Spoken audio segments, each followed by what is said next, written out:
Welcome to the Slop Temple. We pray this video helps. You start by preparing exactly what keeps you comfortable all night.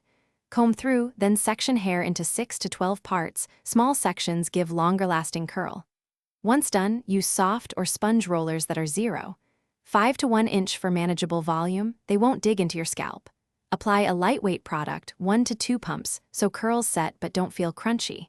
Make sure to pin each roller snugly. You're aiming for secure, not tight, because comfort equals consistent results.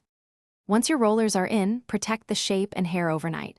You want to wrap the hairline with a silk scarf or switch to a silk pillowcase to cut down friction and frizz. Next, check each clip.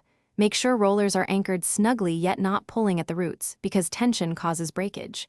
If you tend to toss and turn, adjust positions. Sleeping on your back or slightly elevated helps protect curls. Finally, take a quick comfort check so you won't wake up rearranging rollers mid-sleep. You finish by carefully removing rollers in a gentle, deliberate order. Roll inward to outward to preserve curl integrity. Once done, separate curls with your fingers or a wide-tooth comb for natural shape. Avoid overbrushing. Apply 1 to 2 drops of oil on ends for shine and hold with a light mist if needed. If a section looks flat, re-roll slightly damp hair or use a 5 to 10 second blast of low heat. If discomfort or breakage appears, reduce tension next time and use soft. Thanks for watching. Consider subscribing if we helped you.